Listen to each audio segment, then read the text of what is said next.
Hello दोस्तों, examination classes में आपका स्वागत है। आज मैं आप लोगों के लिए ये स्टेट, हाँ दोस्तों, कंप्यूटर साइंस की क्लासेस चलाता हूं। प्रीवियस ईयर एग्जाम में जो भी क्वेश्चन कंप्यूटर के पूछे गए हैं उसको मैं डिस्कस कर रहा हूं। एमएस ऑफिस में दोस्तों एमएस एक्सेल, आज दोस्तों एमएस ऑफिस का ये 8वां पार्ट होगा और एमएस एक्सेल का फर्स्ट वीडियो होगा, जिसमें आइए दोस्तों आज के सेट को हम स्टार्ट करते हैं, जिसका पहला क्वेश्चन है दोस्तों, which among the following is the function for today day in the blank worksheet in Microsoft Excel 2019। यहां पे आपको मैं बता दूं दोस्तों कौन कौन सा MS Excel आपको पढ़ना होगा। पहली बात तो देखिए 2007 थोड़ा बहुत देख लीजिएगा। उसके बाद जो पूछे जाते हैं भरपूर पूछे जाते हैं, भरपूर आपको क्वेश्चन मिलेंगे दोस्तों। इसमें से 2013 मिलेगा, इसमें से 2010 जो है कुछ क्वेश्चन पूछे गए, नहीं तो इसको हटा दीजिएगा आप, ठीक है। फिर 2016 के क्वेश्चन मिलेंगे, 2019 के क्वेश्चन मिलेंगे और 2021 के क्वेश्चन आपको मिलेंगे। सबसे ज्यादा जो फोकस करना है 2013 कर लीजिए, 16 कर लीजिए, 19 कर लीजिए। इनसे आपको अभी भी बहुत अच्छे क्वेश्चन मिल रहे हैं। आइए देखिए, इसमें माइक्रोसॉफ्ट एक्सेल 2019 में रिक्त कार्य पत्रक में आज की तारीख के लिए निम्नलिखित में से कौन सा फंक्शन है। देखिए, काउंट फंक्शन है, एवरेज फंक्शन है कि वर्क डे फंक्शन है कि टू डे फंक्शन है। कौन सा ऑप्शन इसका सही होगा? बिल्कुल करेक्ट दोस्तों, डी ऑप्शन टू डे सही होगा, ठीक है। अच्छा, काउंटा किस लिए होता है इसको डिस्कस करते। देखिए दोस्तों, यह फंक्शन किसी भी प्रकार की जानकारी वाले सेल्स की गणना करता है, ठीक है। किसकी करता है? जानकारी वाले सेल्स की क्या करता है? ये गणना करता है। ध्यान रखिएगा, वह सेल चाहे खाली हो या उसमें कोई डेटा हो, इससे कोई लेना देना नहीं। एवरेज देखिए, यहां आर्गुमेंट का मतलब कि अर्थमेटिक मीन कैलकुलेट करता है, ठीक है। अर्थमेटिक मीन जो है वो कैलकुलेट करता है,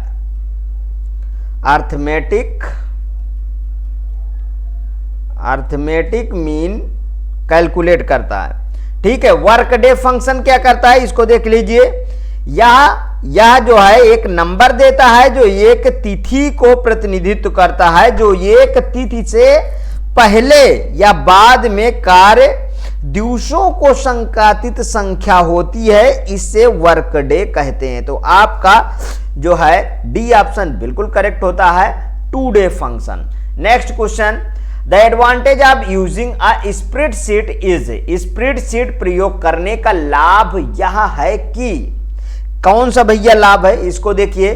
calculation can be done automatically, मतलब गणनाएं स्वतः ही की जा सकती हैं। ऐसा है क्या दोस्तों? स्वतः वाली तो कहीं ऐसी बात नहीं है, ठीक है। यहां से एक गलत हो जाएगा। Changing date automatically update calculations, data में परिवर्तन होने पर गणनाएं स्वतः ही अद्यतन हो जाती हैं। यहां पे देखिए, मोर फ्लेक्सिबिलिटी होती है कि ऑल ऑफ दीज होती है। तो दोस्तों देखिए, अगर मैं कहूं तो calculation can be done automatically, अगर मैं सारा लगा देता हूं तो ऑटोमेटिकली हो ही रहा है। फिर तो दोस्तों सॉरी, पहला ऑप्शन भी सही है लग रहा। पहला ऑप्शन भी सही है, सेकंड भी सही है और थर्ड भी, क्योंकि मोर फ्लेक्सिबल होता ही है। तो दोस्तों इसका डी ऑप्शन बिल्कुल करेक्ट है। मैं इसलिए इसको इलिमिनेट कर रहा था कि इससे अच्छा ऑप्शन मिलेगा, लेकिन दोस्तों इसमें फिर डी ऑप्शन बिल्कुल करेक्ट है, कोई डाउट नहीं है। देखिए, हाँ थोड़ा समझिए, अगर मैं स्प्रेडशीट की बात करूं तो इसमें गणनाएं स्वतः हो जाती है, बिल्कुल करेक्ट। जैसे देखिए, एक्सेल माइक्रोसॉफ्ट ऑफिस का माइक्रोसॉफ्ट ऑफिस में सबसे अच्छा पार्ट कैलकुलेशन वाले के लिए बात करूं तो ये एक्सेल है, ठीक है। यहां अगर बात करूं अर्थमेटिक, अकाउंटिंग, ठीक है, ये सब करने के लिए इसमें अलग अलग से फंक्शन, ठीक है, उपलब्ध होते हैं, जिसमें रो और कॉलम बने होते हैं, जिसमें डेटा, नंबर, टेक्स्ट के रूप में ये सब लिखे जा सकते हैं बहुत आसानी तरीके से। तो ये सब थोड़ा सा आप डिटेल को जानकारी रखिएगा, कभी क्वेश्चन गलत नहीं होगा, डी ऑप्शन करेक्ट है। Next question, which of the following is an example of a spreadsheet, निम्नलिखित में से कौन सा स्प्रेडशीट का एक उदाहरण है।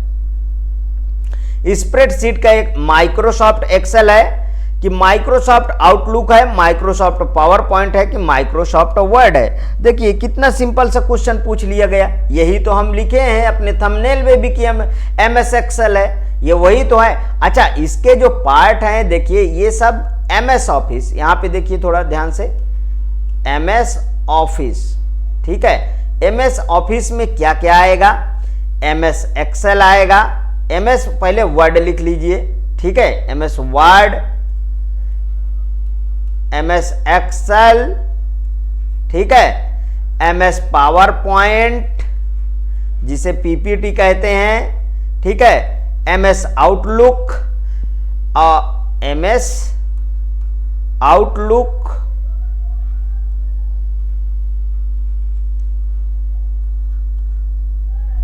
और एमएस एक्सेस, ठीक है। ये सब इसमें देखिए आते हैं, इन सब की डिटेल आपको पता होगी तो ये सब क्वेश्चन आप हवा में उड़ा देंगे।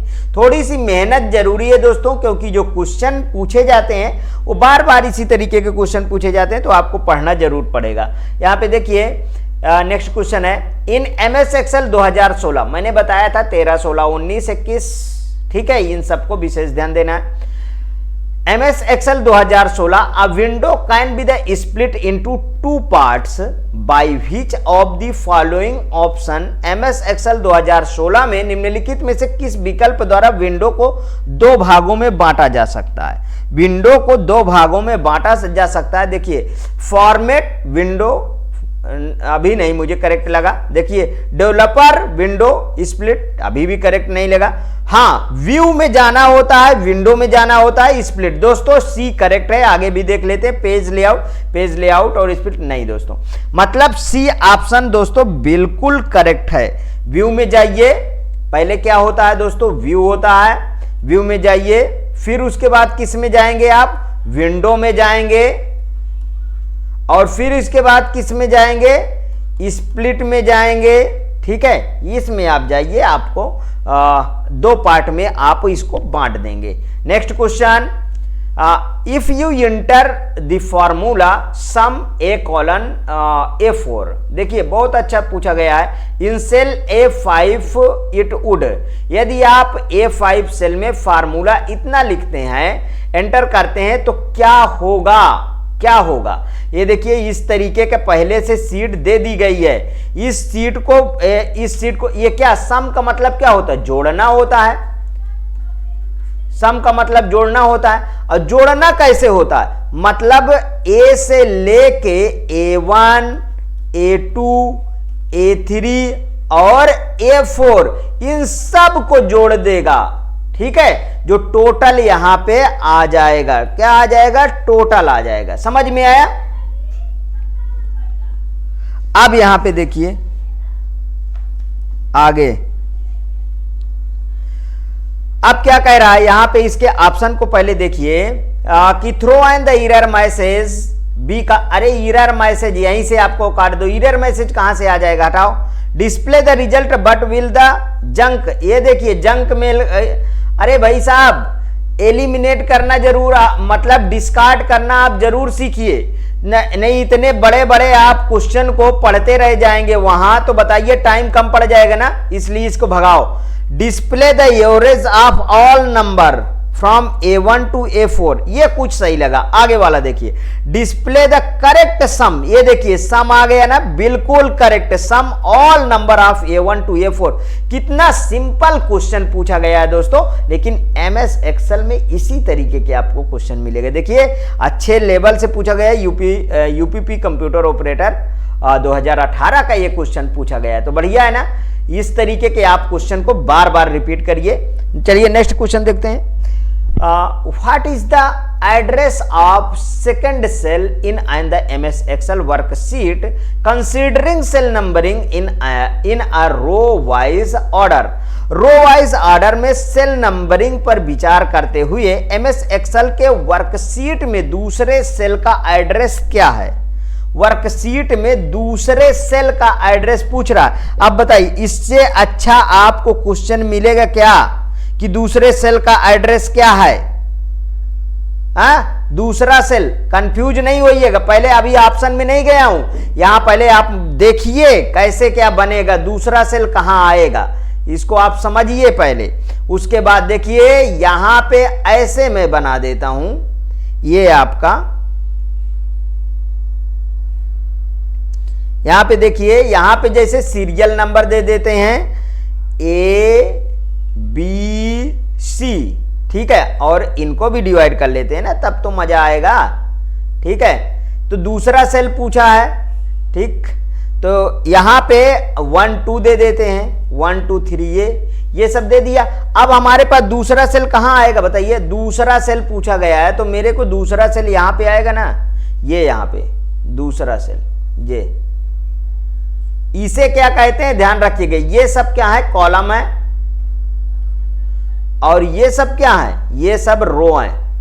यहां पे साफ साफ कहा है रो वाइज ऑर्डर। यहां पे अब देखिए row wise order, row wise order में दूसरा से ले आएगा ना, तो इसको क्या पहले कॉलम आता है फिर रो आता है, तो इसको मैं B1 लिख सकता हूं क्या? बिल्कुल करेक्ट। तो देखिए है कहीं B1, A1 B1 ये मिल गया आपका, A1 B1 A2 1B।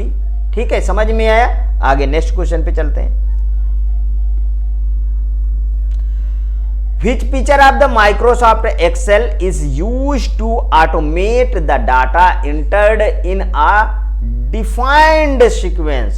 Microsoft Excel की कौन सी विशेषता फीचर का उपयोग परिभाषित अनुक्रम में दर्ज किए गए डेटा को स्वचालित करने के लिए किया जाता है? स्टाइल, ऑटोफिल, इंटेंडिंग की अलाइनमेंट, बताइए कौन सा सही है?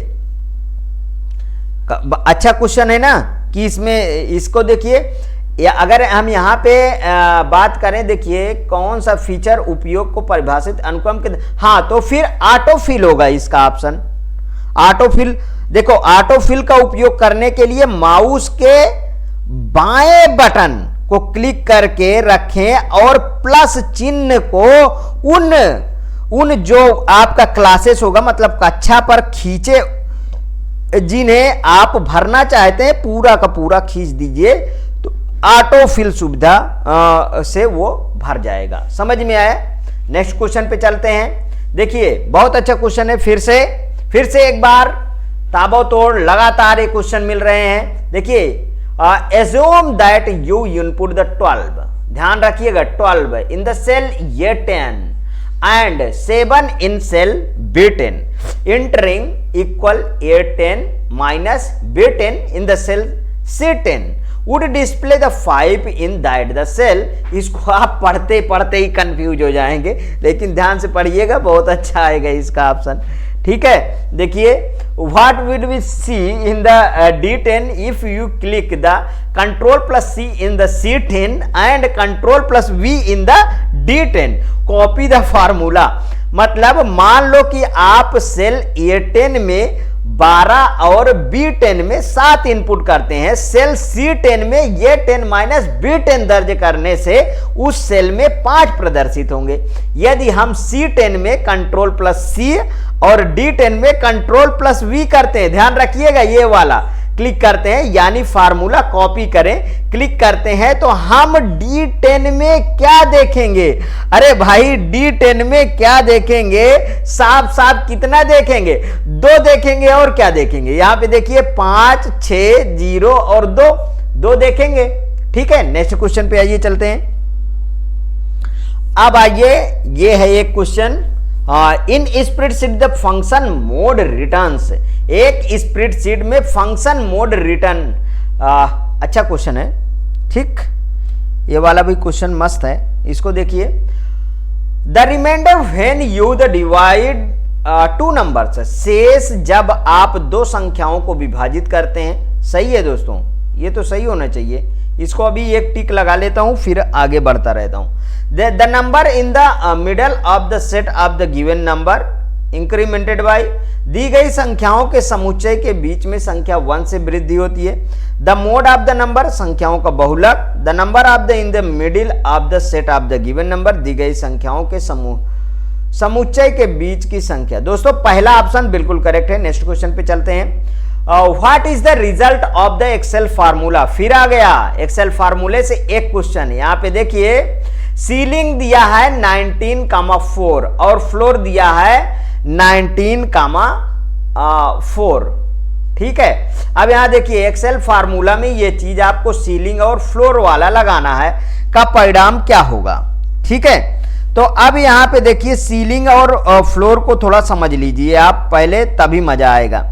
देखिए सीलिंग फंक्शन किसी संख्या को उसके महत्व के निकटतम गुणक तक राउंड करता है। ध्यान रखिएगा, राउंड करेगा, मतलब जैसे और आप राउंड ऑफ पढ़ते हैं ना, उसी तरीके ये भी क्या करेगा दोस्तों, राउंड कर देगा। ठीक है, राउंड करता है। फ्लोर सीलिंग फंक्शन के विपरीत फ्लोर फंक्शन किसी संख्या को महत्व के निकटतम गुणक तक क्या करता है, राउंड करता है। समझ में आया, दोनों का काम वही है। तो सीलिंग में जैसे 19,4 दिया तो 19 के लिए 4 का निकटतम उच्चतम गुणक कितना हो जाएगा, 20 हो जाएगा। ठीक है, और फ्लोर का 19,4 इसका भी दिया है, ये सीलिंग हो गया और ये फ्लोर हो गया। तो 19 इसका भी 4 दिया है, तो इसका के लिए 4 के निकटतम गुणक कितना हो जाएगा, इसका कितना बन जाएगा, 4 के निकटतम गुणक इसका 16 बन जाएगा। जाहिर सी बात है। तो जब हम अगर सीलिंग में लगाएंगे 19,4 प्लस फ्लोर में 19,4 तो इसका परिणाम कितना होगा, 36 होगा। ठीक है, 36 ऑप्शन देखिए कहीं पे मिलता है, 25, 36, 30, 38, ये है 36। ठीक है दोस्तों, ये रहे आज के आपके क्वेश्चन। मैं आज ज्यादा क्वेश्चन नहीं रखा हूं, 10 क्वेश्चन आपके सामने प्रेजेंट किया हूं। यदि आपको पसंद आए तो प्लीज कमेंट बॉक्स में आप बताइए मुझे कि अच्छा लगा, तो फिर मैं आगे और ज्यादा क्वेश्चन बढ़ाऊंगा। खैर मैं 20 क्वेश्चन का सेट लेके उपस्थित होता हूं आपके सामने। यदि आपको अच्छा लगे तो प्लीज और प्लीज मेरे एग्जामिनेशन चैनल को आप सब्सक्राइब कर लीजिए, मेरा वीडियो लाइक करिए, ज़्यादा से ज़्यादा दोस्तों में शेयर करिए, अपनी प्रतिक्रिया कमेंट बॉक्स में जरूर प्रस्तुत कीजिए। कोई क्वेश्चन में दिक्कत होती है कमेंट में बताइए, मैं फिर से आपको समझाने का प्रयास करूंगा। ओके दोस्तों, थैंक यू।